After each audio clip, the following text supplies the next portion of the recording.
maybe a couple of you are just coming in now. This has basically just been really just an intro to the practice of cultivating emotional balance.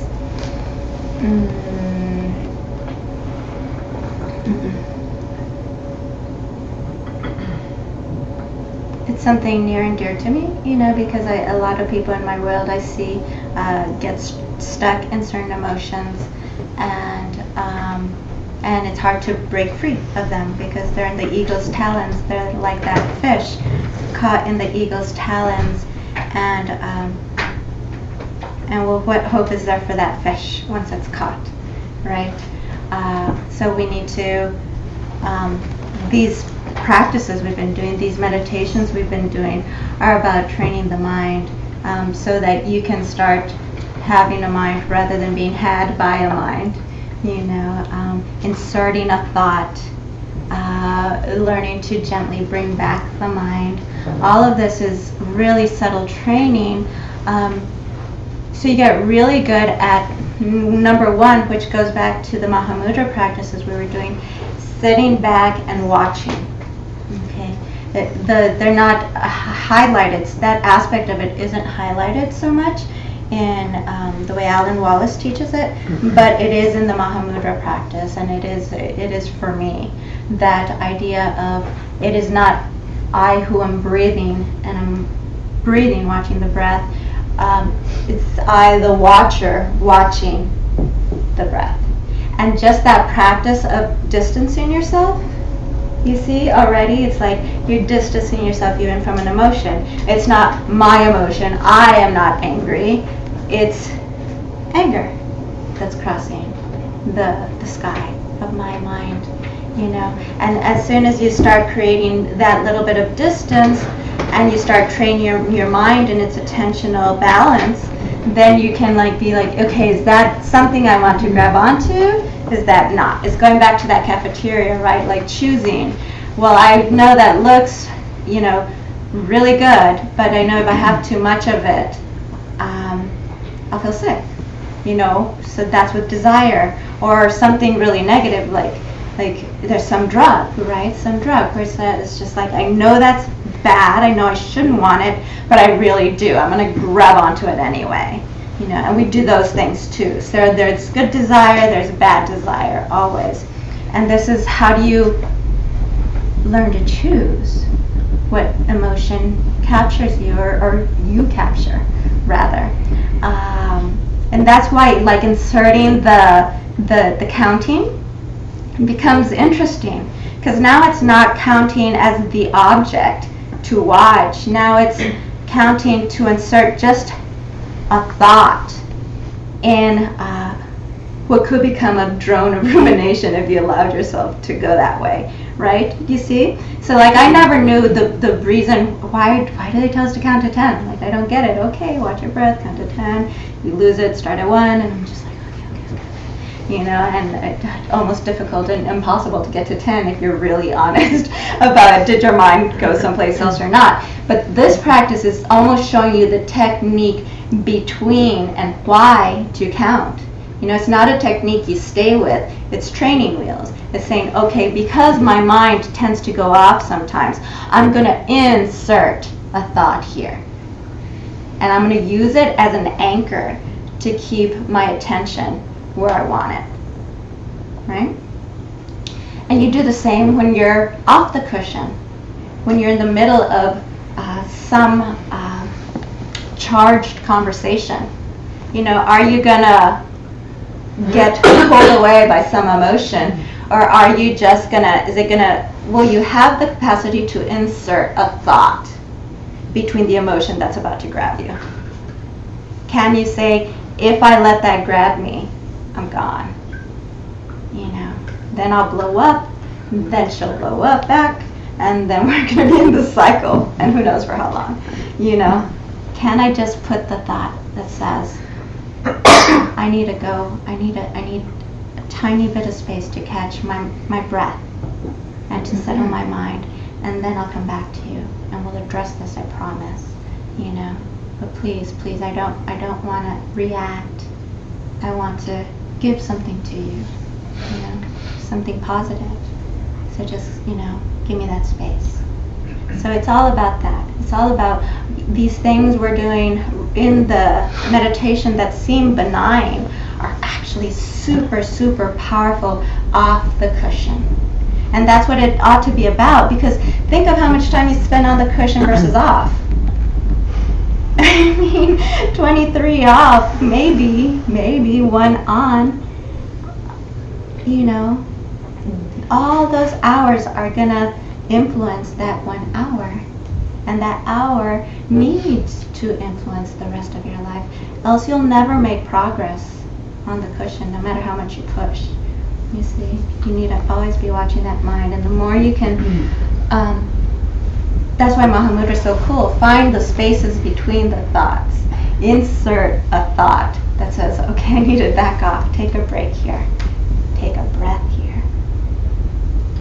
And then return to it with a better state of mind. That's what all of this is about. The next meditation will be about opening your heart and how to open your heart to receive from the world, but then how to give it back. We spend a lot of our time in kind of hedonistic frame of mind, and I don't mean I'm not disparaging hedonic behavior. We all do it. There's the one that go to the extreme of greediness and sensuality, and that's not what I mean by hedonic. What we're talking about here is anything that is stimulus driven. When I see my niece's face and she smiles at me and her face lights up, that's a stimulus for melting my heart, and I feel good. It's all of this that's stimulus driven. Yeah, of course I desire to see her smile and hear her laugh. That's a good desire. But if I turn around and start grasping at it, I can't, and start grasping at her, these desires can become compulsive. These desires can become hurtful. So it's always walking that balance, always understanding, there's good and there's bad. Even health is a hedonic thing. I desire to be healthy. We need to be healthy in order to practice, and so that's a good desire. And can we use these hedonic pleasures, even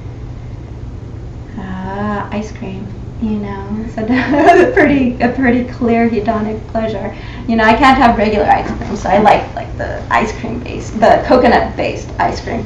And does it mean because I'm Buddhist that I don't desire something? No, it's really, that's kind of like a Dharma rumor that to be a Buddhist means there's no desire. That's not it at all, trust me. I love ice cream.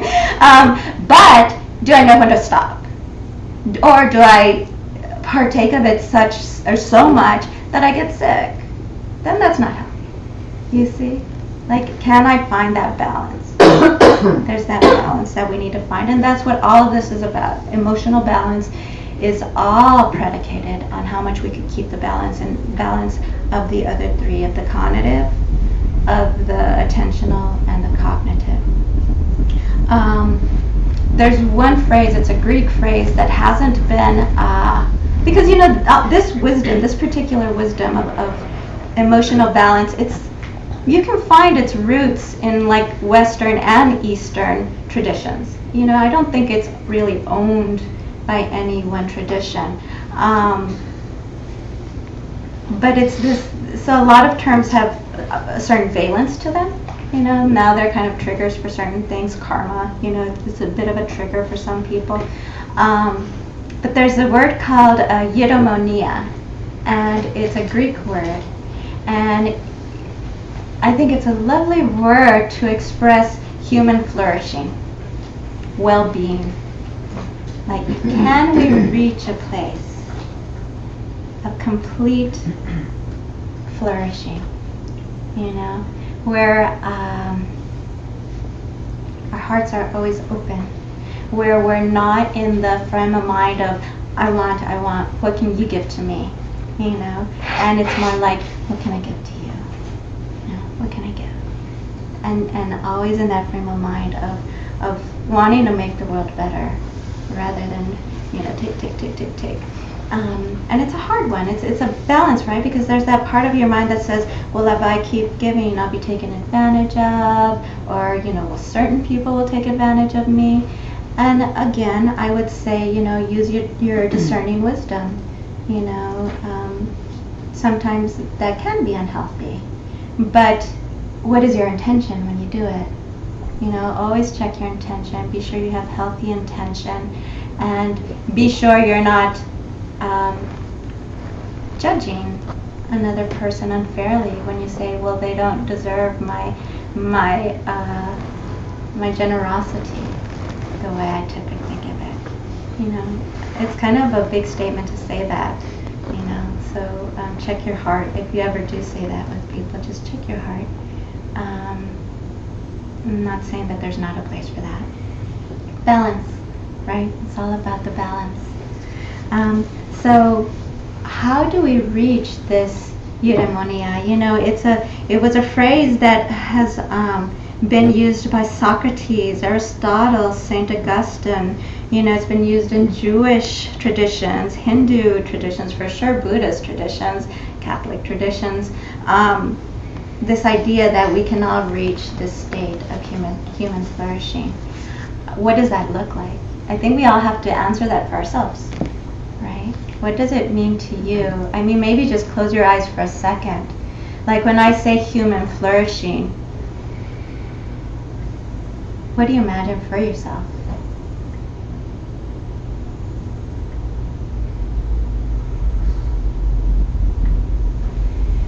Some of us want the pretty wife, we want the money, we want the house, we want all of these things, and we measure our flourishing against these material things, and you know what? They're part of it. They're part of our hedonic pleasure landscape. Doesn't mean they're bad. Doesn't mean we shouldn't want those things. It just means, is that what's driving you? Is there something deeper than that? Can you get those things? Are you going about the wrong way of trying to get those things? What is it in your mind that thinks that if I have those things, then I'll be happy? And is that so? And have you said that at other points in your life and that not been the case?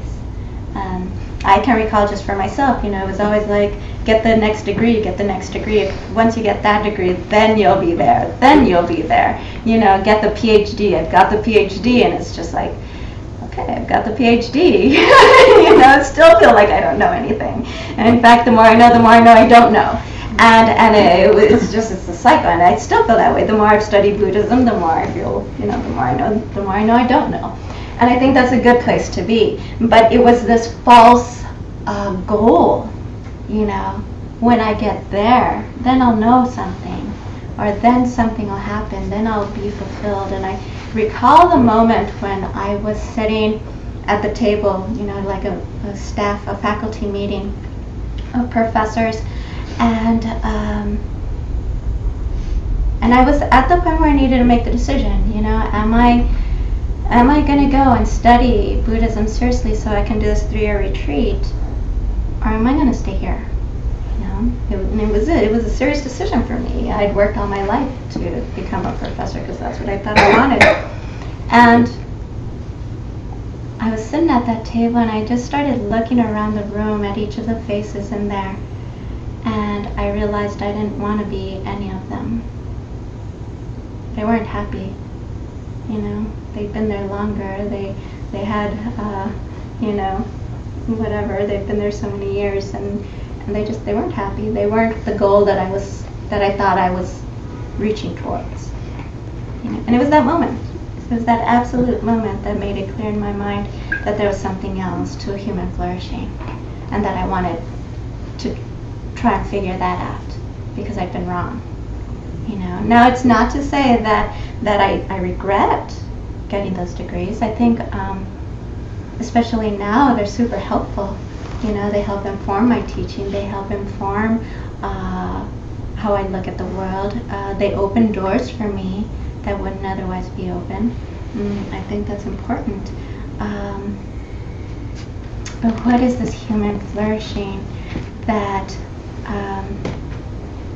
that we're all seeking? And could it be that perfect balance? Is human flourishing perfect emotional balance? Could that be it? You know, where no matter what catastrophic things happen in our lives, we can take it in stride, and we can not get swept away by the emotion, and we can open ourselves up to the world. How do I give in this situation and not just want to take? In the very hardest situations, you know.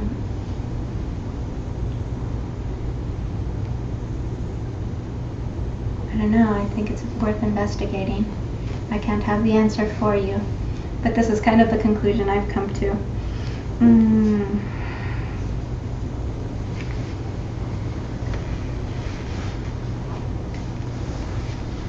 pretty fast on my notes. So the question then becomes like, what's preventing us, right? We can ask forever, like, what is it? How do I get it? You know, I want. But maybe the question ought to be like, what's preventing me from this balance? You know, what am I doing wrong? Because, I don't know, I think most people are trying to be better people. I've run across very few people who don't have that in mind, to some extent, right? I think about it a lot, that, you know, maybe like religion isn't the way to reach people a lot of times. They're laden with so many stories that there's so many obstacles for people getting there through a particular religious path, any religious path sometimes, because we're such a scientific society. But there's particular wisdoms that are beyond it, right? Just basic ethics, knowing that we're intertwined somehow. If we can understand that we're not some silo, you know, all by ourselves, and just understand that if I have a strong emotion and I'm being negative, guess what? It's influencing you. It does. It influences your surroundings big time. I mean, a retreat, I mean, it's no joke.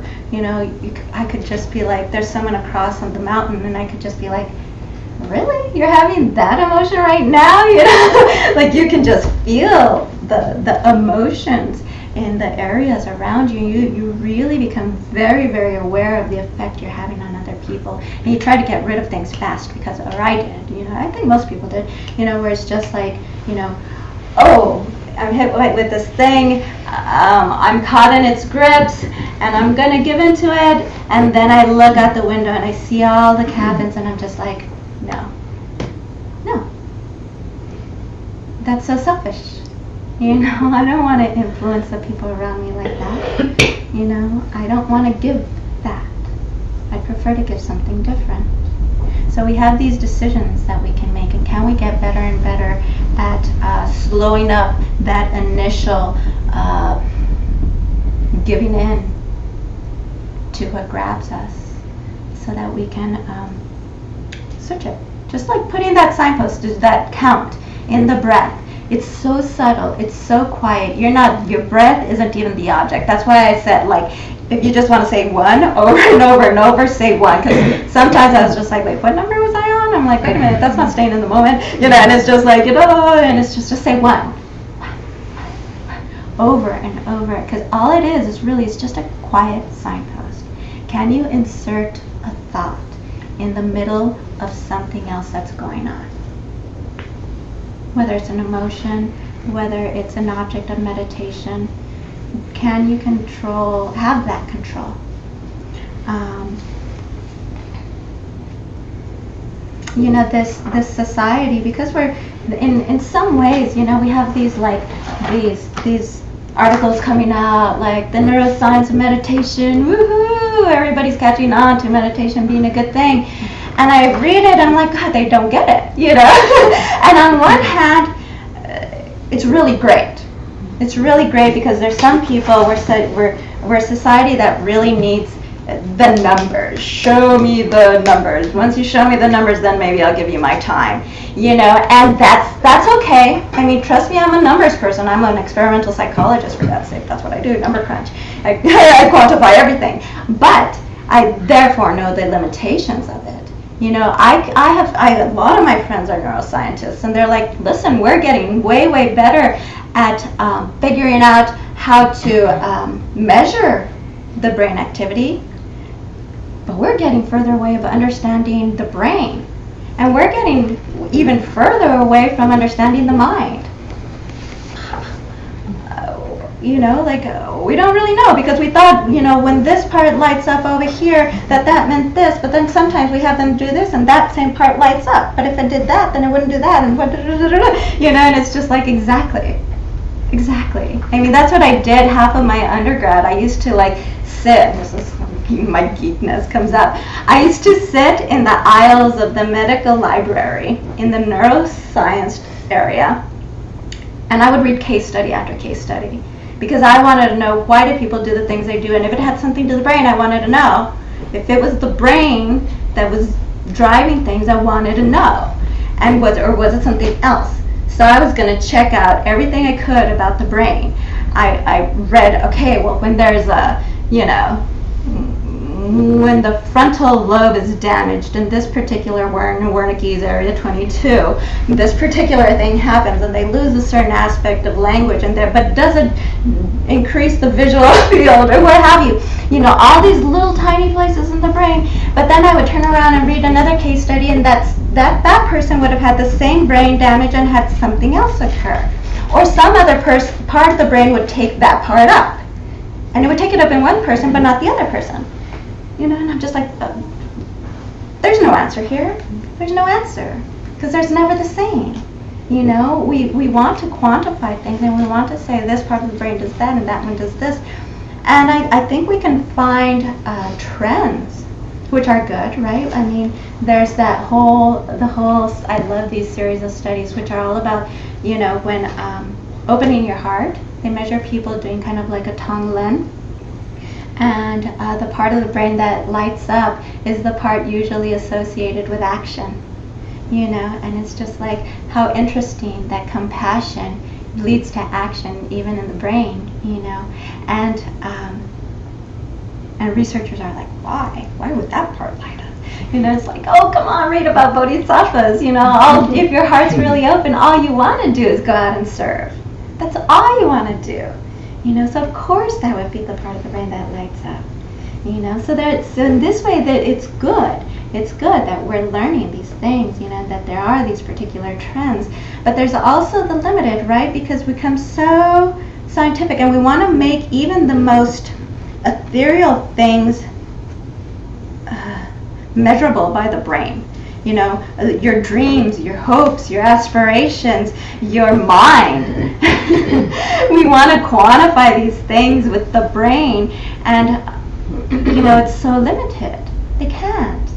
That's not measurable. Your mind is immense and expanse, and it has nothing to do with the physical aspects and the curvature and the lining of your brain.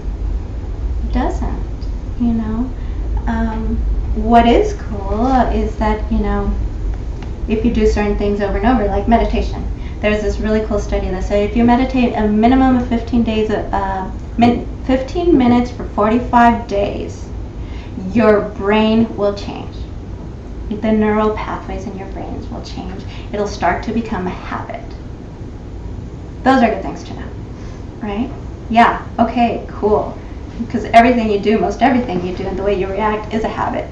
If you think it's something else, just watch it, But it's cool, because then it gives us hope, right? It's like, okay, because I really stress out. I can't do an hour a day. But if I remember Lisette said, if you just do 15 minutes a day, minimum, it'll start changing your brain. And maybe that means that I would just start doing it more and more. Check it out. I don't know. But what happens is that then we start, because we want to quantify everything, then we start looking at the world as like then what do I have to do to make me happy? See, like even the questions we start asking start being very exterior in nature, very hedonic in nature. And that's, I think, where we need to be careful. You know, again, it's not that the hedonic desires are bad. I mean, we all have them, you know. And the thing is can we make those hedonic pleasures the handmaid of the eudaimonic, the eudaimonia, the human flourishing? Can we use those things that we most want to just serve better? You know, to help us stay balanced, to help us just be nicer people. That's all. You know. So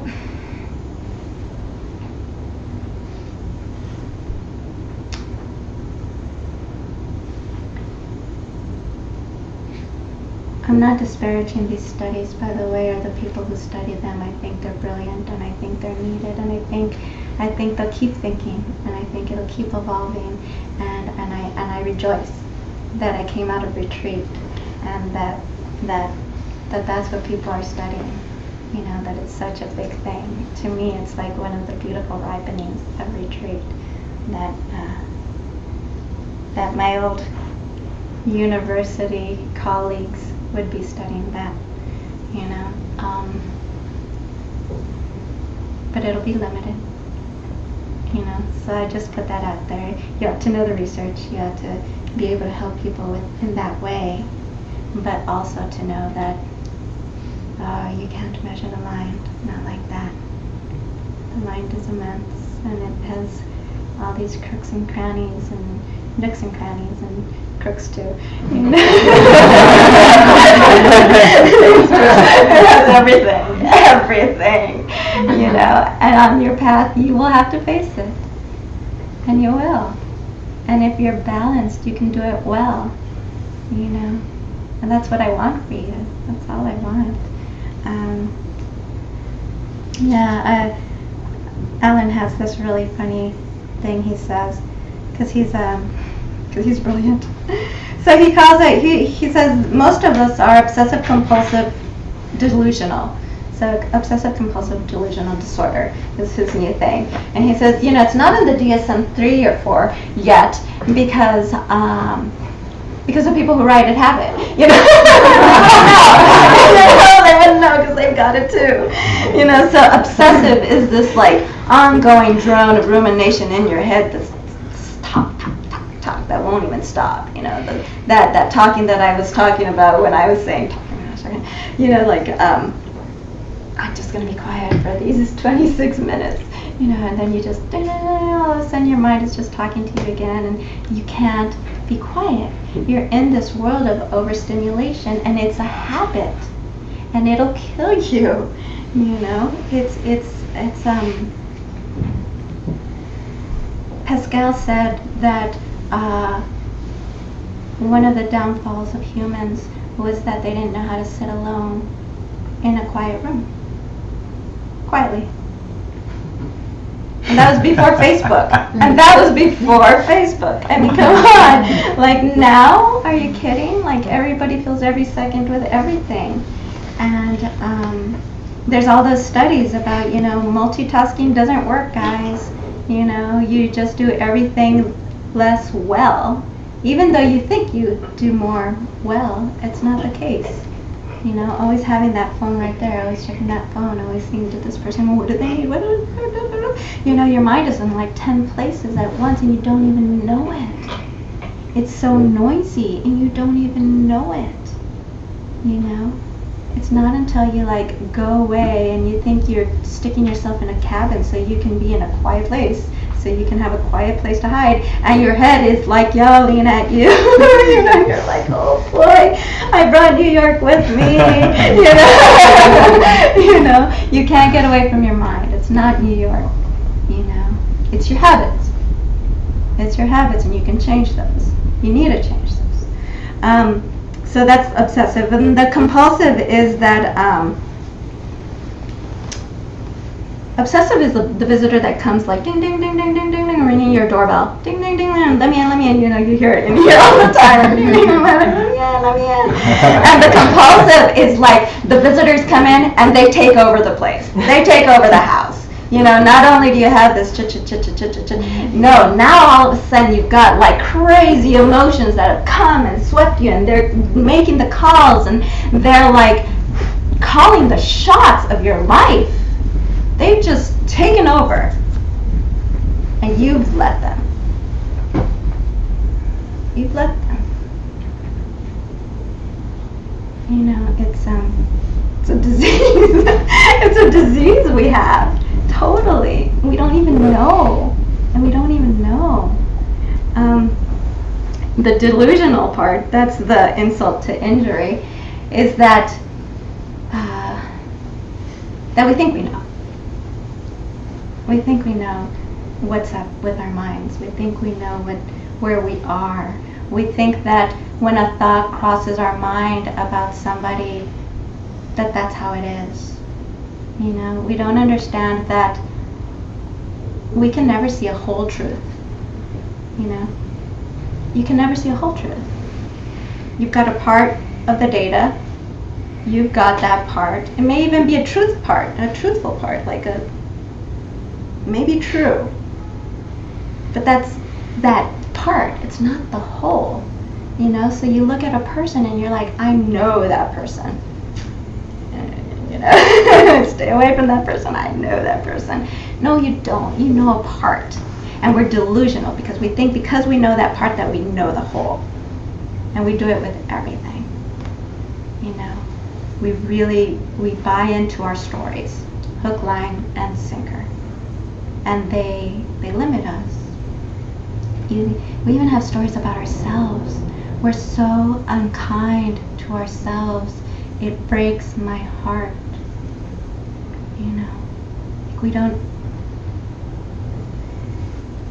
I don't do this enough. I don't do that enough. I'm not attractive enough. I'm getting older. I put on some weight. I don't make enough money. I'm not smart enough. My yoga pose wasn't perfect. We just like constantly, And you think because you think that, and you think because it's true. Maybe I fell over in that pose and I didn't have the balance today that I had yesterday. That I know some truth about me and who I am and my nature. And we're so wrong. You're so much more. So much more. Your potential is like all of our potentials. We don't even know. And that's the exciting thing about meditation is it shows you. You see for the first time what's in there. You meet your mind face to face maybe even, and you're like, wow, I was never any of those things, and that means I could be all the good things plus some, plus some. I can be Gandhi, I can be Mother Teresa, I can be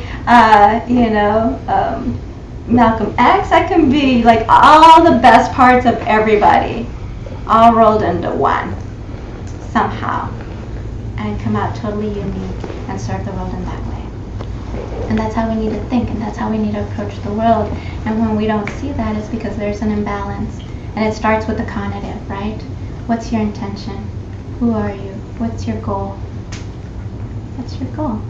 Then you train the attention so that you could keep your mind there day after day, year after year, 10 years, 20 years out, and you're still seeking to be the best version of yourself. That's worth it, I think, yeah. I think so.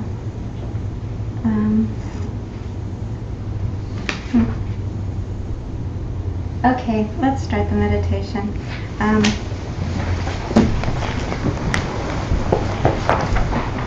have a quick question about the meditations. And maybe I need some more guidance on what visually I'm supposed to be doing. Because am I supposed to be visually thinking about my So you're nostril? like back here and watching forward. And so it's not even with your eyes so much as just a mental image of the breath. No, okay. And sticking with that flow. Putting your mind, your object is the flow of that breath. Okay. In and out. Yeah? Okay. And it changes, right? Because in some of them you're like down here and then it moves up here. Like perspective, you mean? Yeah, perspective. Yeah. But it's always in these, the flow of the breath, you know, and the sensations of the flow of the breath. So it's very kind of, it's funny because he says don't picture the body as a body. Picture it instead of like an energy field. And you happen to be focused on this particular area of the Okay. energy field. And there's particular sensations associated with the breath. You know, it could be just like right here where the nose meets the upper lip. And you just focus really clearly there without your eyes. And this is important. Your eyes are funny.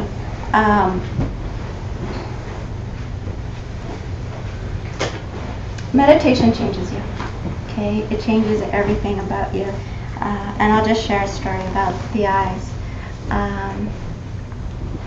I think there was a lot of practices where, without even knowing, even though I was trying to relax the eyes, I still really focus the eyes sometimes to see something, you know? And so after 3 years of retreat, when I first came out, you know, they tell you, well, you have to go to a doctor, you have to just have everything checked out.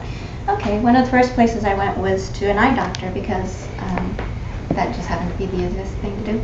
I go, and you know, the first doctor comes in, he leaves, then another one comes in and leaves, and you know, when there's like a succession of doctors that keep coming in like that, something's up.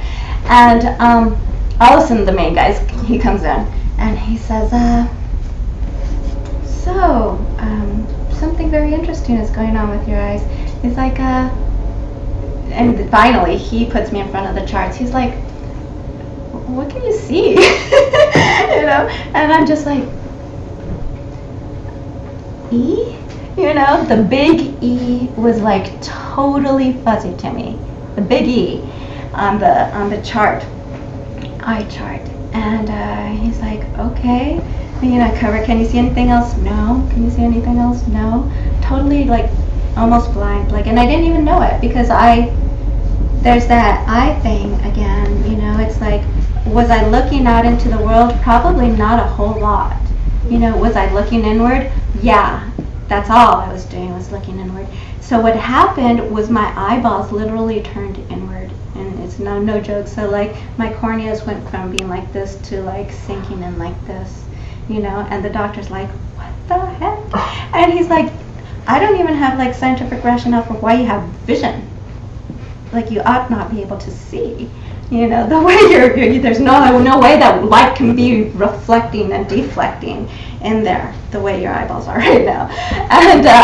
And you know, under my breath I'm kind of laughing because well, of course they would turn inward, that's kind of funny, you know. Your body changes with meditation and your eyes change and everything changes. And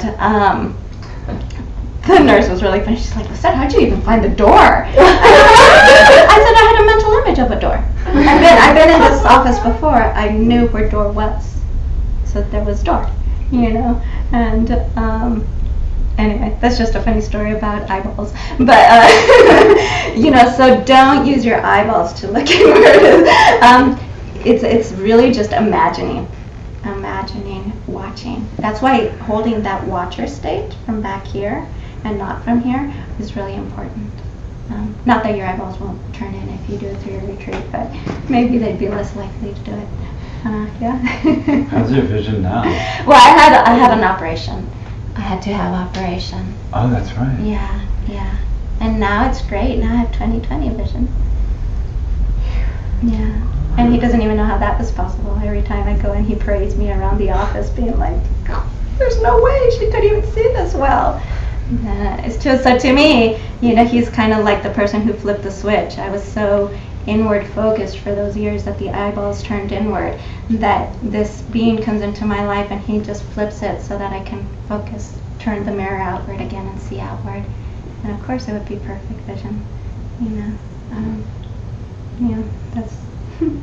That's Okay. Now that I freaked you all out, meditate.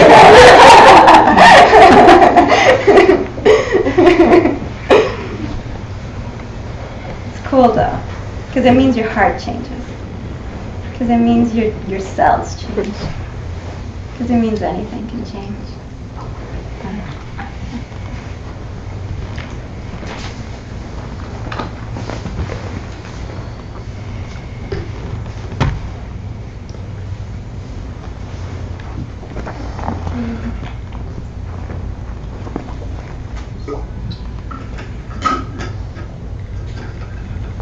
We're going to do 30 minutes, okay? Is that okay with everybody? Yeah.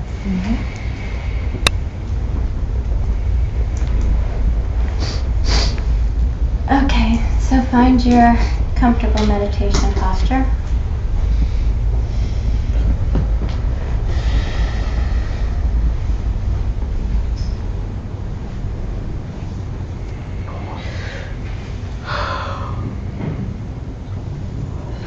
And get all the yawns out, all the fidgeting out.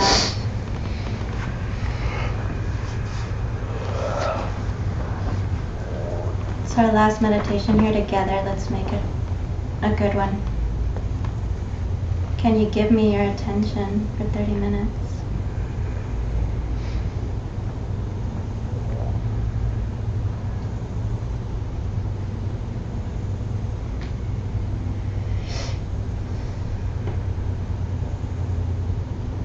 So happily, gently, soothingly, let your awareness descend into the space of your body.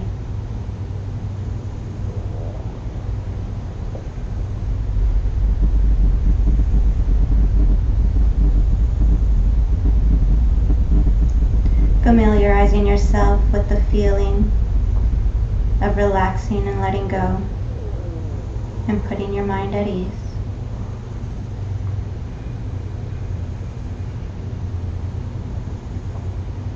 Find within there a point of stillness that you can maintain effortlessly.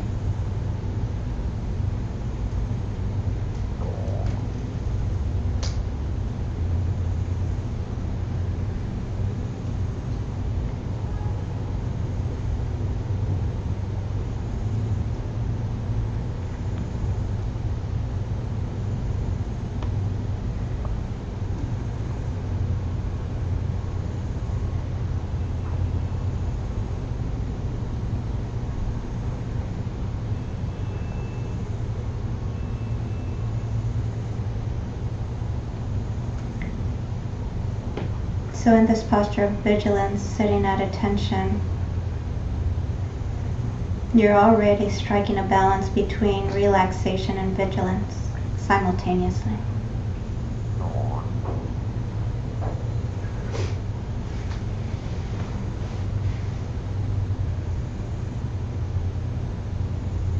Keeping the mind bright with every in-breath, relaxing deeper with every out-breath.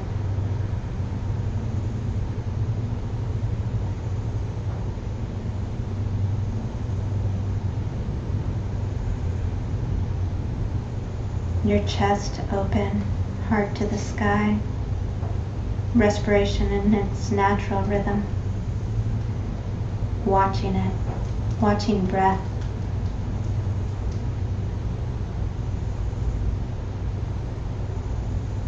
Not trying to control it.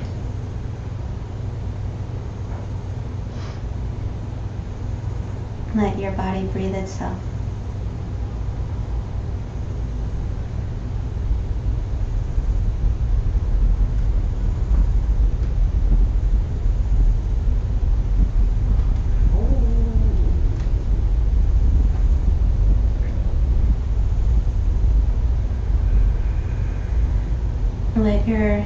Allow yourself the freedom, just for this last session,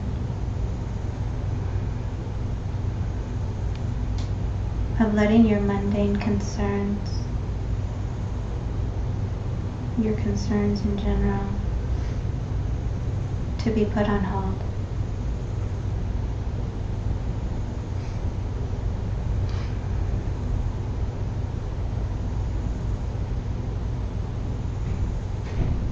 those concerns, those hedonic concerns have their place. They're important.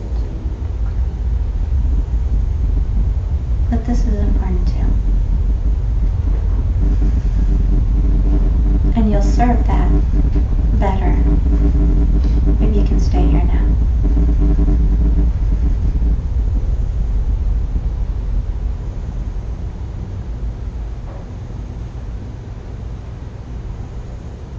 Those first 3 practices that we did were very much in the realm of shamatha, getting to meditative stillness, getting balanced in every way.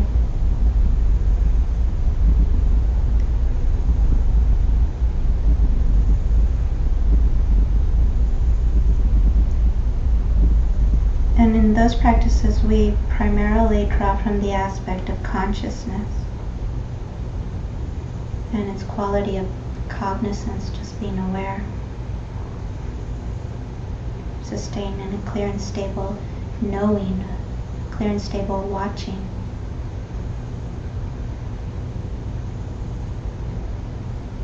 But consciousness is also creative, comes up with bright ideas, theories, studies.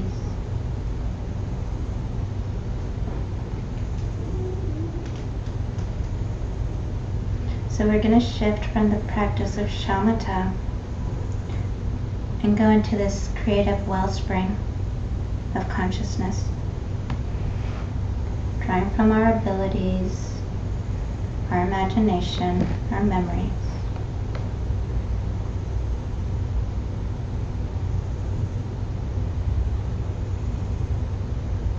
So I invite each of you individually to set out with me on a 4-fold quest, raising 4 questions and seeking out their answers. So here's the first.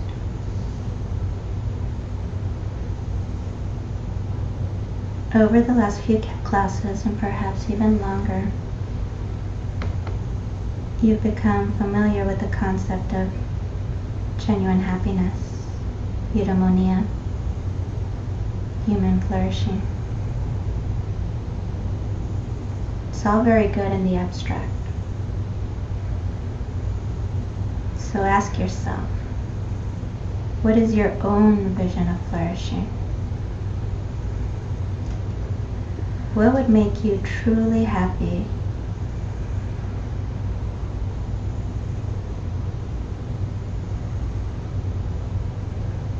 What would provide you with the greatest sense of meaning and satisfaction in this life?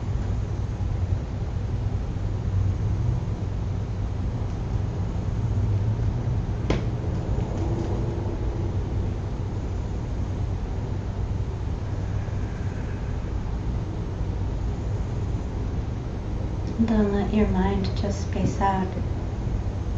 Really seek the answer. What is it for you?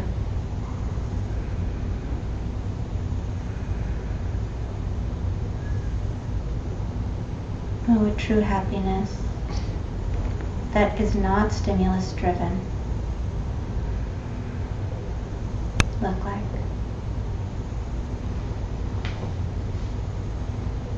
What would it feel like?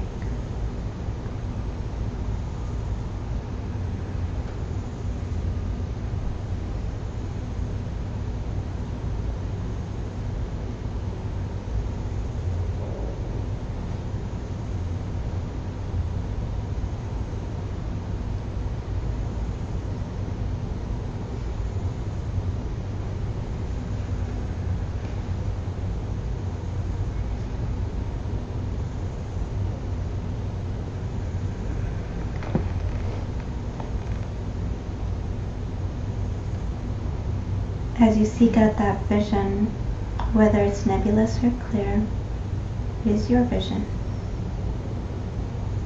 Then in the spirit of loving kindness, of genuine caring for yourself, with each out-breath, arouse the aspiration. May I be truly well and happy. This vision of mine, may I realize it.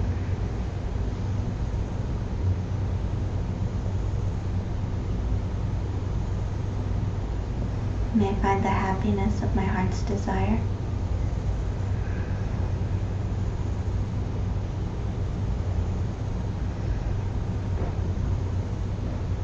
Breathe life into it with every out-breath. Bring it to life.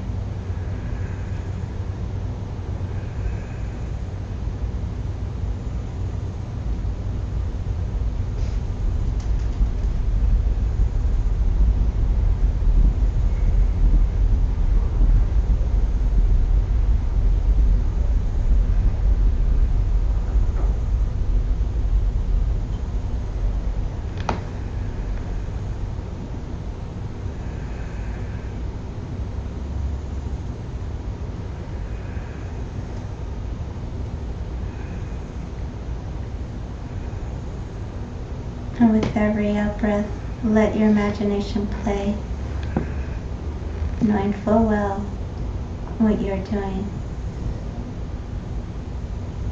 But imagine realizing here and now your own vision.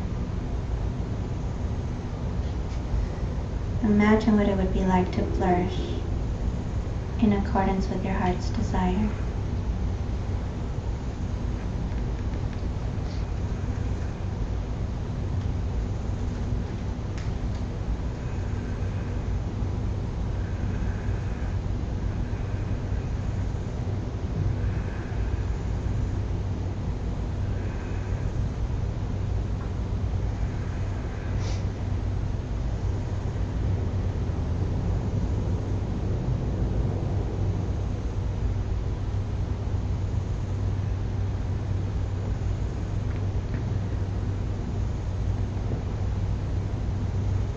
Use your breath, make it real.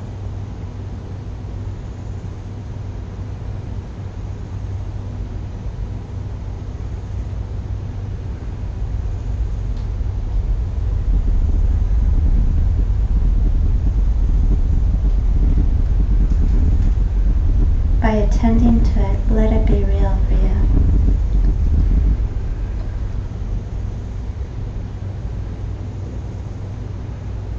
So that your realization of this vision isn't something to be postponed for the future.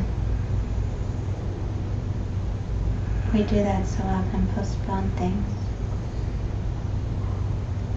Rather, now, breathe it to life, here, with every out-breath.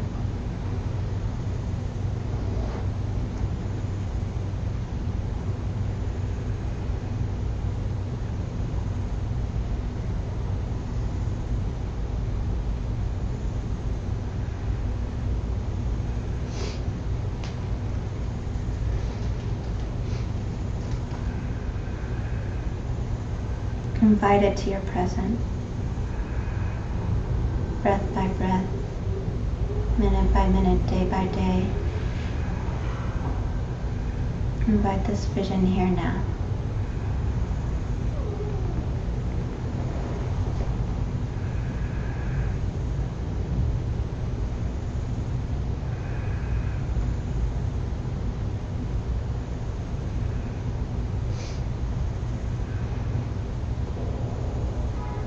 As you hold that vision, which includes much of the hedonic,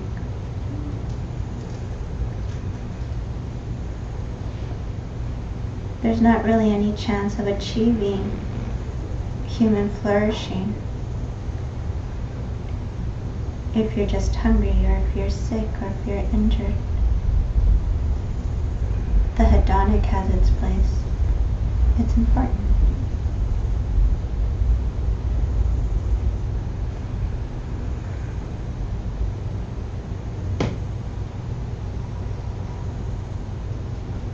But holding this multifaceted vision of your own flourishing, let's now raise the second question.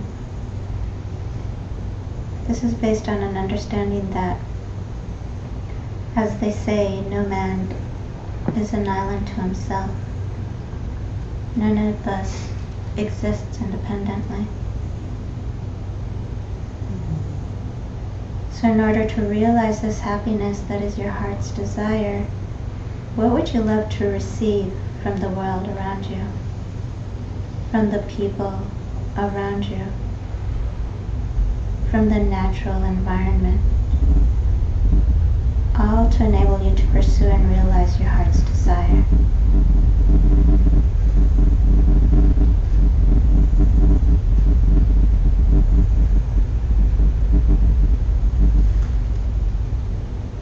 And once again, letting your imagination play, moving into the realm of virtual reality, of possibility, of coming into being. Imagine with each in-breath, receiving that which you need to bring to life your greatest heart's desire, this vision of yours.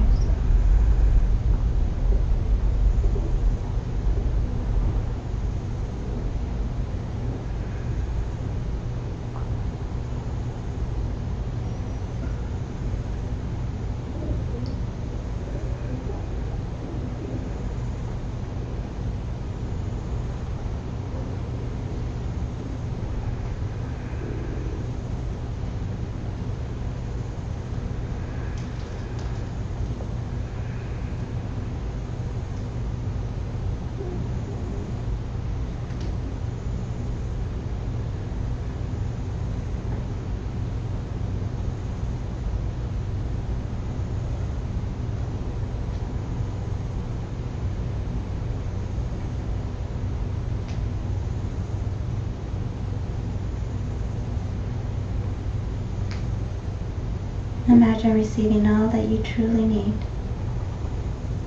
to follow your path to your fulfillment. Imagine reality rising up to meet you with each in-breath. And imagine gratefully receiving all that it has to give.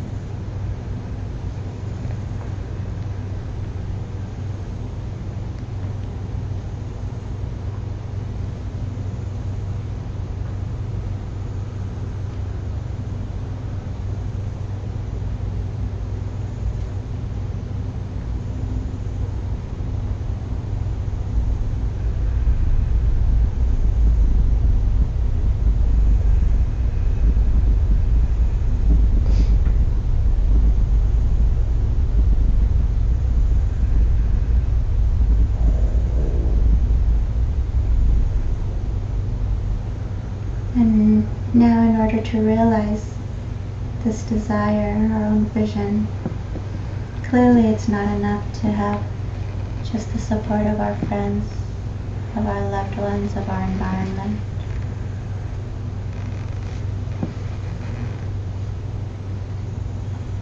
There must be some internal transformation, some maturation, maybe psychological or spiritual growth.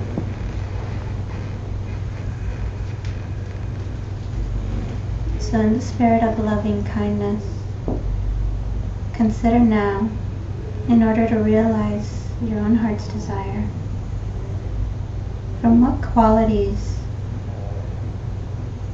of your mind, your behavior, would you like to be free of? What qualities, tendencies, habits that obstruct you from your own well-being do you perceive yourself having that you would like to be free of?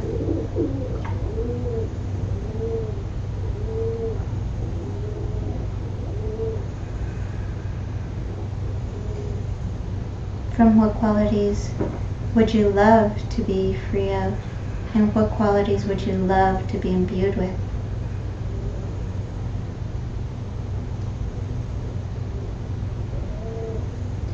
How would you love to transform? mature.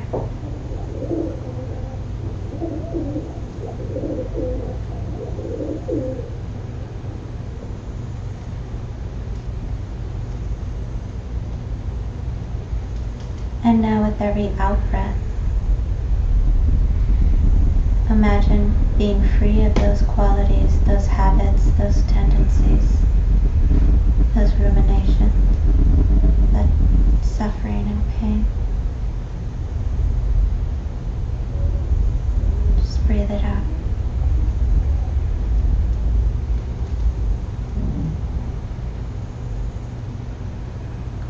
Transformation is no longer postponed, it's here now.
And finally, raise the fourth question.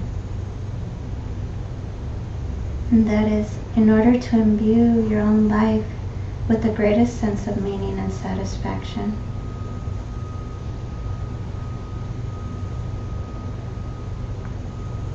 what greatest good can you provide to the world around you? What can you offer?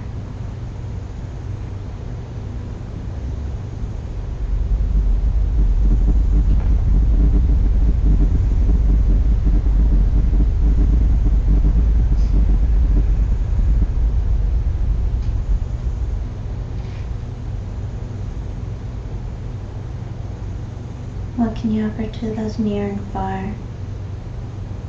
And what can you offer to those dear and close and those you've never met?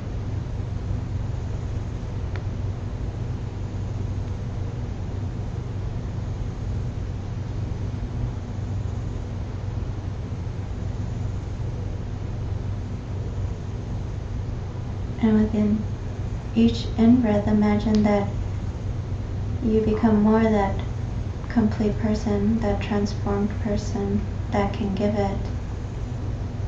And with each out-breath, imagine giving it.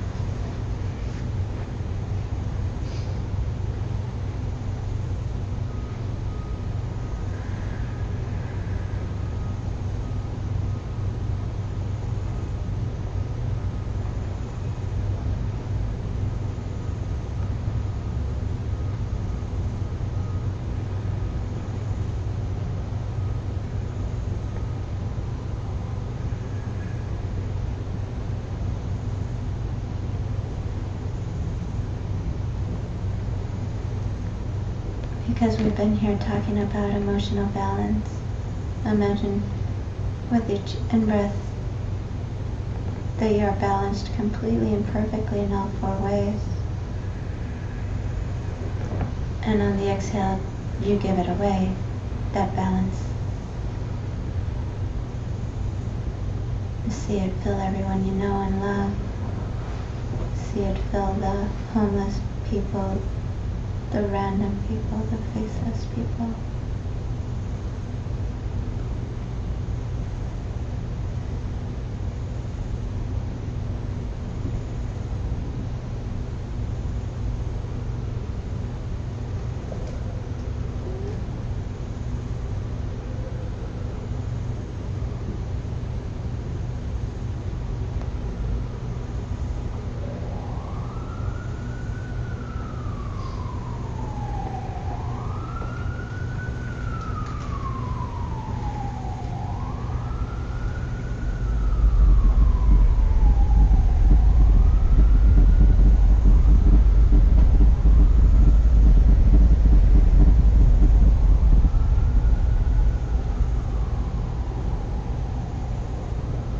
Make this realm of possibility a reality.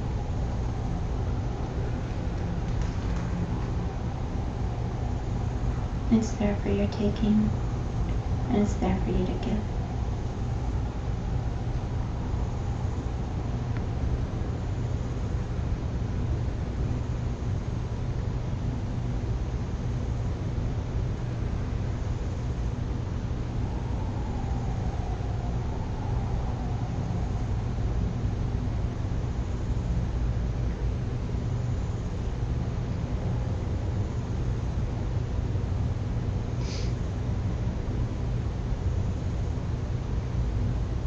Sometimes you got to dig a little deeper. Think about little children that don't have anyone to protect them, alone in the world, abandoned, afraid. They're our future, and we've abandoned them already. These countries that don't have systems to protect them. Or maybe they have systems that actually hurt them more when they are abandoned. How can you help them? Like, let them break your heart open, let them transform you.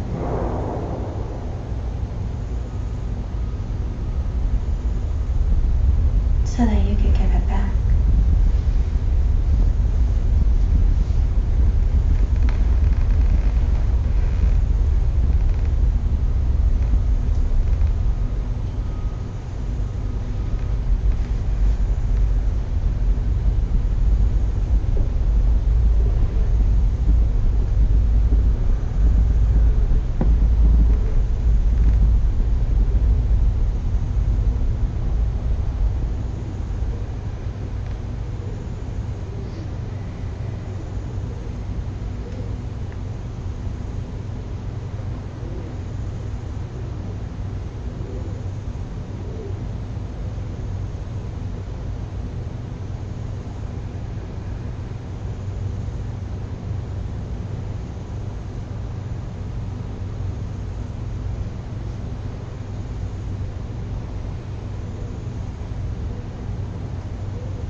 And just for the last few minutes, sit here, now, as the result. That person is beautifully balanced. That person who has eudaimonia, who has flourished as a human, and who actually holds genuine well-being. A place where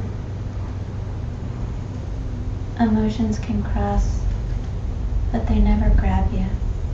They never take you away.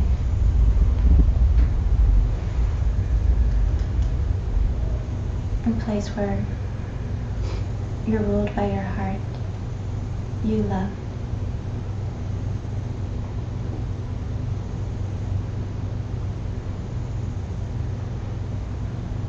In a place where your goal is just to give it back.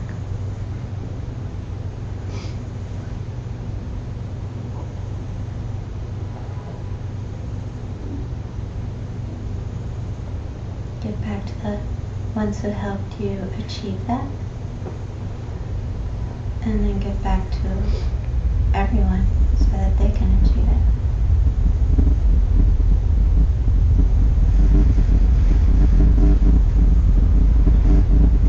Sit there as that complete, perfect person.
wish that for you. May you become that being. May you serve the world well. May it serve you well so you can become it. Thank you for coming here today and spending your day like this. Thank you. Thank you. Nice job.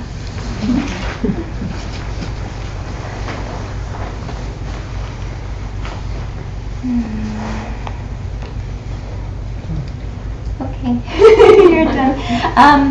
Those of you who want a personal meeting over the next, well, first of all, I guess let's get a list of those who want a personal meeting. And depending on how many of you sign up, we'll decide how long they can be. And we'll go from there. Yeah, so let's see. I'll get a piece of paper. Yeah? Okay, thank you.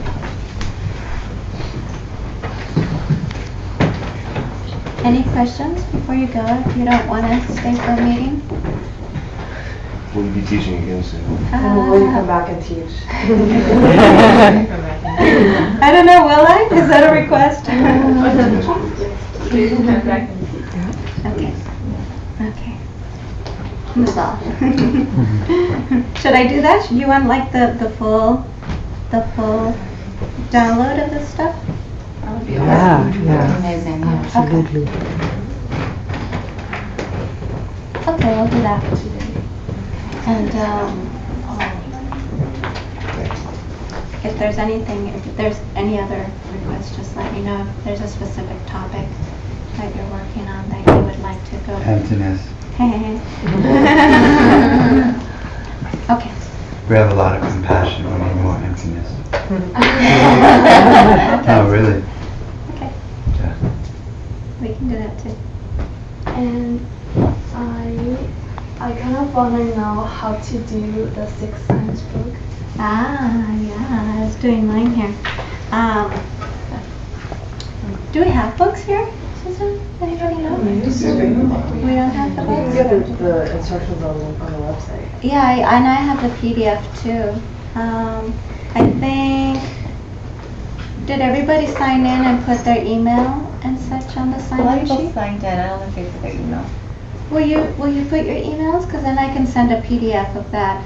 Really what it is it's basic ethics, you know, and the idea is that you have this book that you refer to 6 times a day to see if in fact you've been watching your mind properly, you know, and, you know, so like my next one is give up taking life, you know, so not killing. And, you know, so you stop and you think, well, maybe I didn't flagrantly kill a bug, but oh yeah, I got annoyed yesterday. There was this little thing buzzing around as I was trying to sleep, and I swatted because I was just like, come on, let me sleep, you know, and I had the thought of just like, come on, get away, and I didn't much consider what a big hand coming towards a little thing would be like, you know, like I just swatted. So I didn't protect life in that moment. And so the idea is that every 2-3 hours you check yourself and you just you write, you know, a way that you didn't do it. So that was the way that I didn't protect life. And then what way did I protect life? Well, I taught today, you know, and that's one way of protecting life. So okay, so I did a positive and I did a negative, and I would just check myself on it. Some people don't really do this. They don't really understand the power of it. But when you're in retreat, it becomes like every thought is so like you're monitoring everything that's going on in there, and it becomes so important to be careful of even the slightest thought, you know. So this is a way of acknowledging what crosses your mind, a way of confessing it, and then a way of thinking, how can I do it better next time? You just check yourself 6 times a day. We'll send that PDF out, so it gives you the basic refuge vows. Just, you know, like protecting life, not stealing, sexual misconduct, all those basic things, basic morality, that is essential because we're not these individual silos all by ourselves. We affect the world, and so we have to watch our behaviors and treat them as we would treat ourselves, treat them better than we would treat ourselves. And we're not kind to ourselves sometimes, but as much as we would treat the ones we love most, and hold ourselves to that. So that's, it's looking at the karmic side of things, really like watching you create the causes for the world you want, in a nutshell. And it's in onion skin, right? Where, you can be, well, I didn't kill anything, and you start looking for ways that you just didn't protect life, you see? So it's nice. At night it gets really, really subtle and really, really sweet. And it's a nice way to maintain meditative attention when you're off the cushion. What would you put on the to-do for that route? For that one, I would put stop swatting, or find a way to catch them and take them out, or improve that thing that I thought I did wrong last night. Any other questions? Okay, so I'll have the list here soon of how many people want meetings. Wait, that's not for the meetings, right? Yeah, that is. So. This This is the if you want to have a personal meeting with Lama, Lisette right now. And the other list for emails is outside. Now we're all confused. They're like, I don't want to meet with her. Okay, second around. Just cancel our meeting.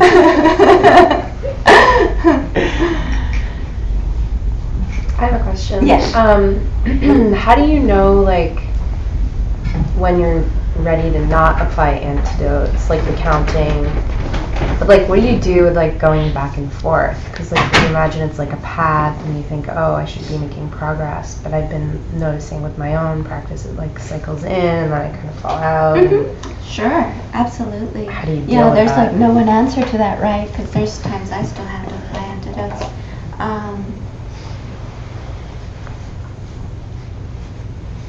You'll know when you don't have to. You'll totally know. It's a very deep place in meditation when you actually stop making any effort at all.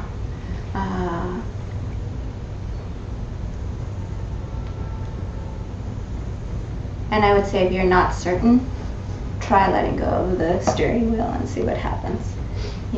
You'll know pretty quickly.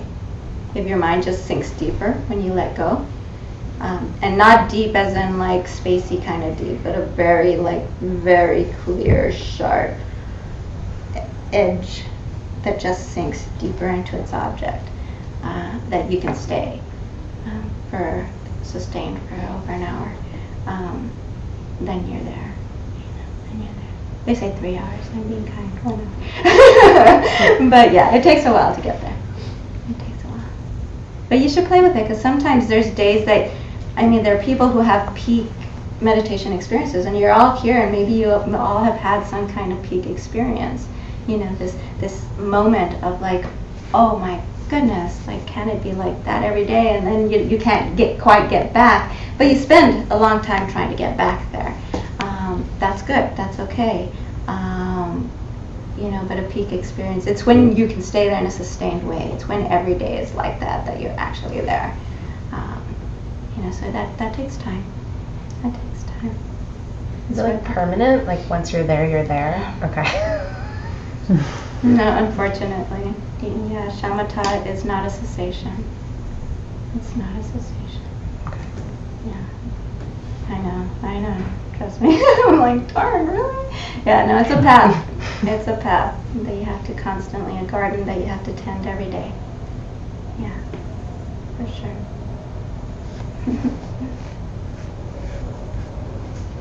Okay, let's see how many of you there. One, two. If you don't want a meeting, you can go. By the way, I won't feel bad.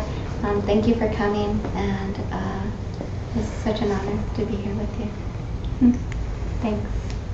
So cute. One, two. Well, there's numbers stuff. 13.